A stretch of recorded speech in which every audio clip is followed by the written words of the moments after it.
Kabar Warga Trans Jabar.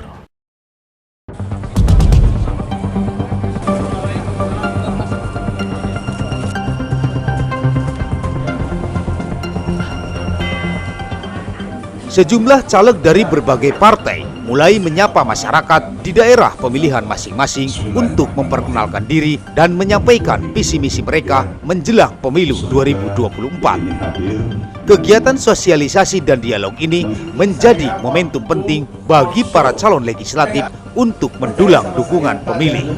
Dua di antaranya dari PAN, Darno Susanto, caleg DPRD Kabupaten Brebes dari Dapil 3, dan Rizky Alzupri, caleg DPR RI Dapil Jawa Tengah 9. Kedua caleg tersebut berkomunikasi langsung dengan warga untuk mendengarkan aspirasi dan memberikan informasi tentang program-program yang akan mereka lakukan jika terpilih nanti.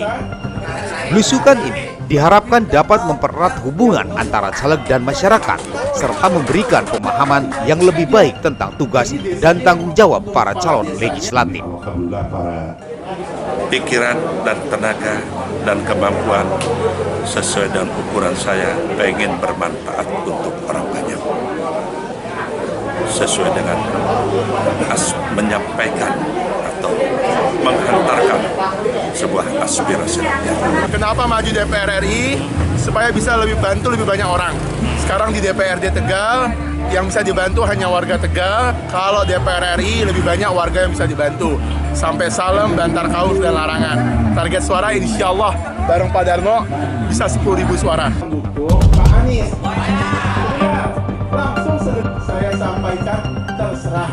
Dengan semangat dialog dan interaksi langsung, diharapkan caleg dapat membangun kepercayaan pemilih dan meningkatkan dukungan untuk pencapaian visi bersama dalam pembangunan daerah.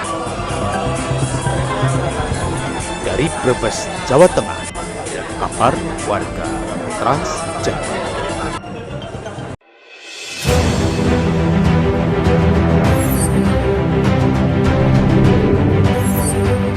Kabar Warga Trans Jabar.